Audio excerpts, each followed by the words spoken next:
एक तार के पेड़ पर एक जुड़ा मैना पक्षी ने घोंसला बनाया था, लेकिन तूफान और बारिश के चपेट में आकर मैना जोड़े का सजाया हुआ घोंसला 4 बच्चे समेत नीचे गिर गया। नीचे गिरने से मैना पक्षी के एक प्यारे बच्चे की मौत हो गई। जब तूफान और बारिश रुक गई, तब एक व्यक्ति पेड़ के पास से गुजरते समय नीचे गिरे हुए मैना के घोंसले की ओर ध्यान देता है। इसके बाद घोंसले के पास जाकर वो देखता है कि घोंसले में 2 बच्चे हैं, जिनमें से एक बच्चा जीवित है और एक की मौत हो चुकी है। वो महान व्यक्ति मृत बच्चे को अलग करके जीवित बच्चे को अपने घर ले आता है। वो मैना पक्षी के बच्चे को घर लाकर भूखे बच्चे को विभिन्न प्रकार के भोजन छोटे छोटे करके खिलाने लगता है। मैना जोड़े का नन्हा बच्चा, जिसकी अभी आंखें भी पूरी तरह से नहीं खुली थी, शायद उस व्यक्ति को अपने माता पिता मानकर उसके हाथों से भोजन करना शुरू कर देता है। वो व्यक्ति बच्चे के घोंसले में नरम कपड़ा बिछाकर उसे कीड़ों से बचाने की पूरी कोशिश करता है और उसे चावल रोटी के अलावा विभिन्न जगहों से कीड़े लाकर खिलाता है। वो पिता की तरह बच्चों को रोजाना दिन में 7-8 बार प्यार से खाना भी खिलाता है। हर रोज उस चूजे को बार बार खाना खिलाना और नियमित रूप से घर की सफाई करना जैसे धीरज की कड़ी परीक्षा है। लेकिन वो बिना किसी झुंझलाहट के धैर्यपूर्वक उस मैना बच्चे की देखभाल अपने ही बच्चे की तरह कर रहे हैं। उनकी इस महान कार्य की खबर अब तक गांव के लगभग हर व्यक्ति तक पहुंच चुकी है। ऐसे ही धीरे धीरे वो बच्चा अब उस व्यक्ति के स्नेह और देखभाल से बड़ा होने लगा है। लगभग 10 से 12 दिनों के भीतर बच्चे का पूरा शरीर पंखों से ढक गया है। करीब 15 से 20 दिन बीत चुके थे। चूजा अभी भी इनके साथ में है और बच्चा अब थोड़ा बड़ा हो गया है, लेकिन वो अभी भी पूरी तरह से बड़ा नहीं हुआ था। इसलिए वो व्यक्ति अभी भी उसे प्यार से अपने हाथों से खाना खिलाता है। कुछ समय बाद उसी गांव में एक और व्यक्ति को एक और तार के पेड़ के नीचे एक और मैना का बच्चा मिला। मानसून का सीजन होने के कारण आंधी तूफान लगा ही रहता था। वो भी तूफान के कारण नीचे गिर गया था, या फिर तेज हवा के कारण नीचे गिर गया होगा।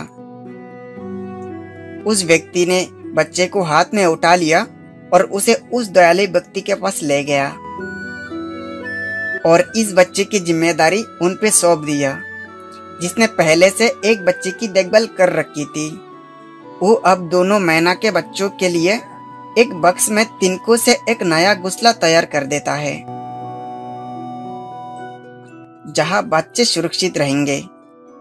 1 हफ्ता बाद बड़ा बच्चा अपने पैरों पर खड़ा होना सीख गया है, लेकिन छोटे बच्चे को अभी भी व्यक्ति को अपने हाथों से खिलाना पड़ता है। 5 से 7 दिन बाद दोनों बच्चे अब काफी बड़े हो गए हैं, इसलिए व्यक्ति उन्हें धूप में बाहर ले जाकर समय बिताने लगा।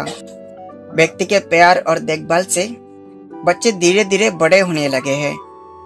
अब बड़े बच्चे ने उड़ना भी सीख लिया है, लेकिन व्यक्ति और उसके परिवार को छोड़कर कहीं नहीं जाता, क्योंकि पूरे परिवार के साथ चूजे की अच्छी दोस्ती हो गई है। और समय के साथ साथ मैना के दोनों बच्चे उस व्यक्ति के परिवार का हिस्सा बन गए हैं। 1 महीने बाद दोनों बच्चे अब पूरी तरह से बड़े हो गए हैं और ये जहां भी व्यक्ति जाता था, चूजे उसके पीछे पीछे उड़ के आ जाते थे। परिवार के सभी सदस्य मैना के बच्चे के साथ अच्छा समय बिताने लगे हैं। यहाँ खेत के पास जमा थोड़े से पानी में इसी तरह डुबकी लगाकर नहाते हैं, लेकिन अक्सर उनके साथ एक और मैना पक्षी आकर जुड़ जाता है। पालतू पक्षी दोनों को देखकर वो दूसरा मैना पक्षी भी कुछ दिनों के अंदर उस व्यक्ति के हाथों से खाना खाने लगता है। लेकिन जब पालतू मैना दोनों घर लौटते हैं, तो वहां दूसरा मैना उड़कर चला जाता है। वो व्यक्ति अब धीरे धीरे उन दोनों बच्चों को बोलना सिखाना शुरू कर चुका है। लेकिन अचानक एक दिन जब वो नींद से उठा, तो देखा कि एक मैना पक्षी के बच्चा पिंजरे के अंदर ही मरा पड़ा है। कल तक तो सब कुछ ठीक था, लेकिन अचानक ऐसा क्या हो गया कि वो मैना का बच्चा इस व्यक्ति को छोड़कर इस दुनिया से चला गया। उन्होंने मैना के इन बच्चों को बचपन से पाल पोस कर बड़ा किया था, कभी भी उन्हें माँ बाप की कमी महसूस नहीं होने दी। इसलिए मैना के इस बच्चे की मौत से इस व्यक्ति को कितनी तकलीफ हो रही है, शायद हम इसका अनुभव नहीं कर पाएंगे। मैना के बच्चे की मौत के बाद उन्होंने तुरंत दूसरे बच्चे को अलग कर दिया। खैर अब कुछ भी नहीं किया जा सकता था, इसलिए वो व्यक्ति अब जीवित मैना के बच्चे की तरफ देखकर मरे हुए बच्चे को खोने का दर्द भूलने की कोशिश करता है। लगभग 4 से 5 महीने की कड़ी मेहनत के बाद जीवित मैना का बच्चा अब बोलना सीख गया।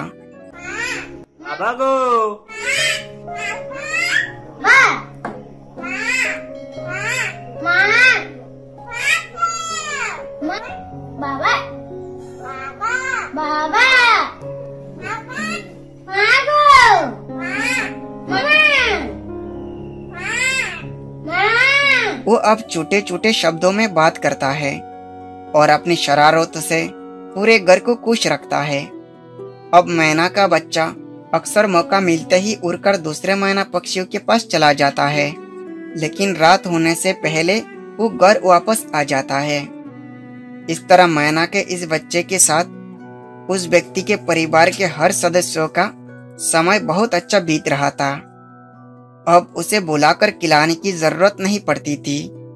जब खाने का समय होता था तो वो कूद उड़कर आ जाता था और खाना खाने के लिए बैठ जाता था। लेकिन अचानक एक दिन एक दर्दनाक घटना घट जाती है। व्यक्ति मैना के बच्चे के साथ खिड़की के पास बैठा था, तभी कुछ दूरी पर घात लगाकर बैठे एक शरारती बिल्ली ने अचानक आकर मैना के बच्चों को पकड़ लिया और अपने मुंह में दबाकर भाग गई।